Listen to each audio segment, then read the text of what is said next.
A step further. I was invited here, and I was told my opponent, whether it was Biden or Kamala, I was told my opponent was going to be here.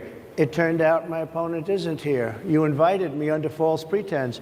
And then you said, you can't do it with Zoom. Well, where's Zoom? She's going to do it with Zoom, and she's not coming. Hello, everybody. This is Robin Robinson with your midweek connection. I know that this is kind of old news, that Nabj interview with Republican presidential nominee Donald Trump caused quite a furor. But I have to say that I feel like a lot of news came out of that interview. Most of it was about them doing that interview. But a couple things have kind of been lost in all the news that was made. We're so focused on him questioning Kamala Harris's racial identity, and also on his claim that he's the best thing to happen to Black people since Abraham Lincoln, that we kind of lost his denigration of the organization that was hosting him, the National Association of Black Journalists. Right there in that clip, you hear him claiming that they had told him that Kamala Harris would be there, which would actually turn it into something of a debate, wouldn't it? So historically, Nabj has not invited the two either presidential candidates or a president and his opponent. They don't. It's not a debate. It's an interview. It's a chance to get to hear from that person on strategically Black-focused issues, questions, concerns, things that matter to Black people. And it's never been a debate. And everyone I know at Nabj said nobody ever told him. They may have told him that she'd been invited, but not invited to sit down next to him, because that's a whole different can of worms, requiring a lot of different rules and regulations governing the conversation, because it is a debate. But that's not what was promised. But he said it as if it were true. I'm going to trust the multiple journalists that I have talked to who have assured me that was never promised to him, that Kamala Harris would be there with him. And of course, the controversy is the fact that she could not make it during the Black Journalists Convention, but you can rest assured that in sometime probably next month in September, she will be sitting down with them in some format, whether it's virtual or in person, to do a similar interview. He says that he was told he couldn't do it by Zoom, but they're going to let her do it by Zoom. That just to really kind of downgrade the organization. Now, historically, as I said, they don't have both. That's my phone ringing. How lovely. Sorry. So I'm not sure if that knocked us right off of where we were, but let's see. Oh, no, we're back. So things happen. Speaking of things that happen, he also, second thing that he said, as if it were absolutely true and verifiable, was that the reason that they were late was because they had technical problems. As he put it, your equipment is so terrible. And I have it on several sources tell me that, in fact, it was, as you've probably heard, the debate going on backstage with his people and Nabj executives saying, we don't want to be fact-checked live. We don't want to have, fact checks. We don't want the moderator to fact check. We don't want any fact checking going on. And they, my source tells me that it got down to, well, then I guess you're not going on, because we are going to fact check. And then when they finally realized that they were in fact going to cancel it and tell everybody that, he just didn't want to be fact checked, that they decided that he would go ahead and go on. And of course, it was fact checked. It wasn't, though, fact checked in the way you might have liked, as in the up on the screen behind them, it says that was a lie. That wasn't true. It was done another way, but it was, you could go online to, I think it was Politico, and check some of the things that he said, i.e. about being the best president for Black people since Abe Lincoln. And the fact checking did in fact pull up a couple of other presidents who did a lot more for Black people. And that's something he says all the time. And if you're inclined to believe it, it's kind of a subjective statement, so he can kind of get away with that. But it's not subjective to say that it was the audio equipment. Your equipment is so terrible. Listen to what he said about why they were so late. I have too much respect for you to be late. They couldn't get their equipment working, or something was wrong. Mr. President, I would love if you can answer the question on your rhetoric and why you believe I have that answered Black the voters question. should trust you with another 4 I have years. been the best president for the black population since Abraham Lincoln. That's my answer. Better than President Johnson, who signed the Voting Rights Act. For you to start off a question and answer period, especially when you're 35 minutes late because you couldn't get your equipment to work, in such a hostile manner, I think it's a disgrace. So, I think we're kind of stuck on a shot of Rachel Scott. But anyway, a few accusations and insults in that one exchange, for the fact that, because you couldn't get your equipment to work.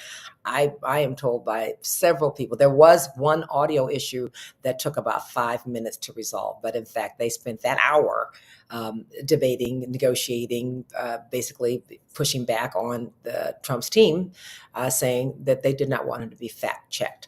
So there you have it. And I'm pointing this out because one of the things that I think people want to look for is whether a candidate that they're considering voting for can be truthful.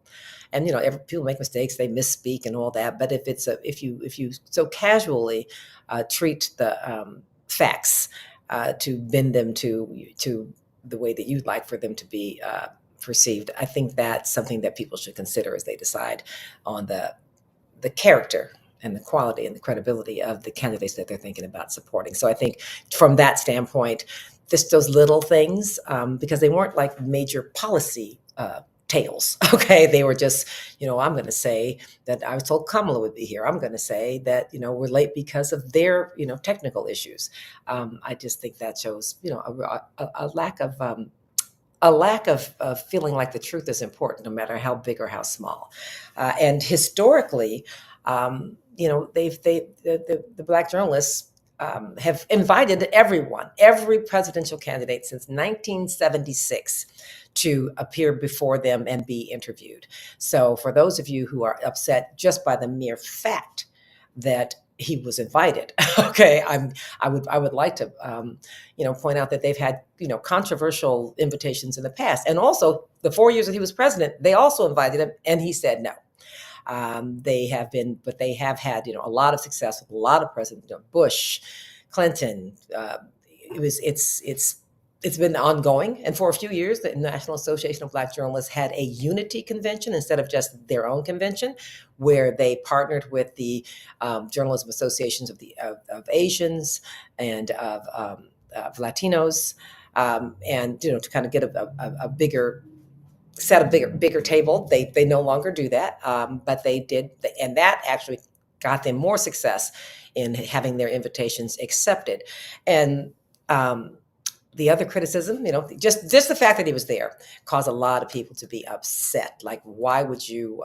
My producer, in fact, was saying, Cindy, I'm going to tell on you, was saying, it's not so much that he's the Republican nominee, but no other person they've invited has said the kinds of things that have offended Black people that he has. And my problem with that as a standard is it's very subjective. So we're going to say, we're going to invite you if you are the Republican or Democratic nominee, and you haven't offended Black people, and you haven't been convicted of a felony, and you start adding all these guardrails. It gets to be very complicated. You can be accused and probably would be guilty of some sort of discrimination. And frankly, the fact that he has offended so many Black people, I think is all the more reason to have him on, and to it's the sunlight that's the best antiseptic. You don't want to ignore him and hope he goes away. I think the Washington Post put it really well when they said that no other single interview or media encounter with Trump in this cycle has laid bare as much about the candidate or opened him up to as much criticism. I think it was the fact that it was a very targeted interview, and the fact that he is not just one person, because there are millions of Americans who are going to vote for him and have voted for him in the past. So he represents a sector that we can't pretend doesn't exist by not inviting its representative to be interviewed by the Black journalists. I think that was absolutely the right thing to do. And I know some people are upset about it. Some Black journalist organizations are upset about it. But what is wrong, in my opinion, in terms of the backlash, and I said that's what this episode was going to be about. There were members of the National Association of Black Journalists leadership that were getting death threats. They were getting threats. They're going to bomb the building before, if you go ahead with this interview, the building where it was happening. These people are volunteers. Nobody gets paid. The name of the head of their political committee, NABJ's political committee, was put out there by another Black journalist. And she has been bombarded with criticism and threats, and called all kinds of the names that we call each other when we think that we're being the house. You know what?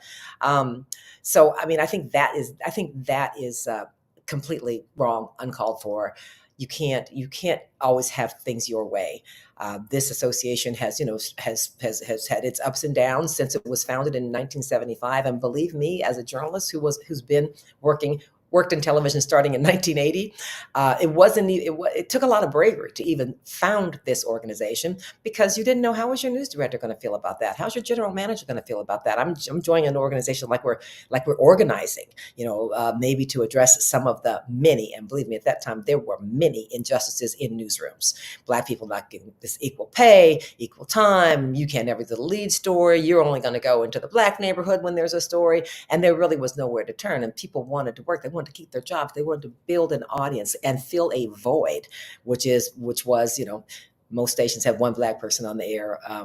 They used to call us window dressing on the set. So it was not an easy thing to do, to start this organization and to get people to want to join it. In Chicago started their chapter in the 80s, and I remember the beginnings of that. That was Max Robinson, Vernon Jarrett, but still, those of us who were members, what were the benefits, right? You paid dues, but what were the benefits? They weren't going to interfere in personnel issues because that was going to be problematic. In recent years, and it kind of depends on who's the president of NABJ at the time, they have weighed in on controversies where they feel like either Black stories or Black people working in newsrooms have been treated unfairly. And I think that kind of advocacy is scary for people. Because you want to you got to stand for something, or you're going to fall for anything. So the fact that the Black journalists are still viable as an organization, and arguably the most viable organization of journalists, maybe in the world, I think is that we should compliment that. And as I said, they don't get paid. They are doing this, to strengthen the Black presence within what I think is as important as government posts, which is the information business, right? It's the business of telling the truth. I know that there are some I won't call them journalists, but there are some people with platforms who say a lot of things, right? It's commentary. I'm okay with commentary. I just want people to identify it as commentary. Kind of what I'm doing right now is commentary, right? But I'm not trying to persuade you to one side or another. I'm just giving you my opinion. I also would like to point out that people have criticized the panel. Rachel Scott from ABC was just, I think it feels like if Donald Trump had a weapon, he would have thrown it at her. I thought she did an excellent job.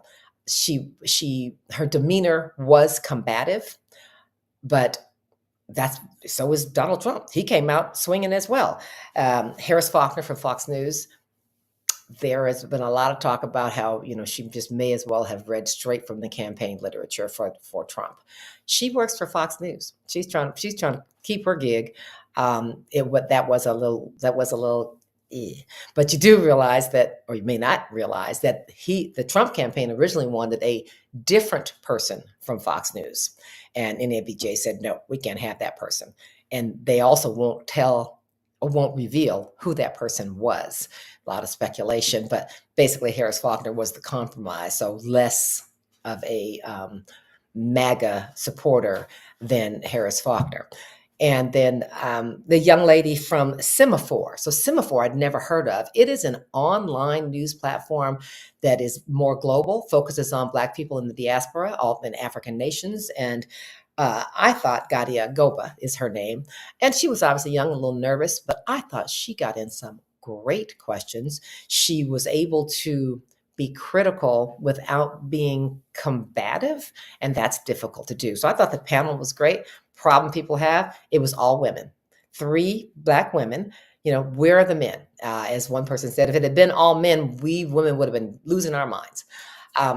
And NABJ hasn't been as transparent about who they considered and what their standards or what kind of rubric they used to decide who they wanted on this panel. And that would be my one criticism. However, they would point out that like an overwhelming majority of the membership of NABJ happens to be female. Why that is open to speculation. But I know in Chicago, women were willing to do the administrative work that it takes to keep an organization alive, whether it's being the secretary, being the treasurer, to do that kind of work. It's not just showing up at meetings. You got to program the meetings. You got to pass bylaws. You got to do all that. I don't know why there aren't more men that are members of NABJ, and I don't think that's. My source didn't say that's why the panel was all female. They said we really looked at it from who was best. And so I kind of admire that, because for so many years, everything in this business was all male. And nobody, it took a long time for anybody to even question that. So I'd rather have it all female than have one token male. That's just my opinion there. So that's the backlash from that interview, and the way the news cycle's been going. I know this is old news, but it did make big news. And hopefully for NABJ, it sparks more interest in the organization, not in tearing it down, but in building it up and admiring what they've managed to accomplish. I am a supporter, but I also know that no one and no organization is perfect. But I think in this instance, they made the best of a tough situation. But again, it wasn't the first time. They had Louis Farrakhan as a speaker one year, and they had a hard time, keeping control of that and his supporters who were there in the audience. So it's this is what journalists do. They tackle difficult, controversial subjects upon which everyone is not going to agree. And the fact that we can disagree in public, but with civility, is I think the kind of atmosphere, nation, culture that we would like to have. So I want to congratulate them on that, and on making a lot of news in that interview. And now we roll up to the Democratic National Convention coming up in Chicago. And so I hope everybody will pay close attention. I'll next week or next podcast, we'll talk a little bit about, the people who don't just think about politics every 2 or 4 years, but in between time, they're not elected officials, but they are totally engaged in the process. Like, how do you become a delegate to your party's convention? You ever wonder that? I'm going to try to figure that out and give you a step-by-step things you can do in between elections, because we can't just check out and then check back in and wonder why everything is blown up. So I'm Robin Robinson. This is other news, maybe not really news today, but this is some other thoughts about what's been going on. And I appreciate you joining me. So every Wednesday live, so that when I make a mistake, it's there. It'll just be out there live, your midday connection.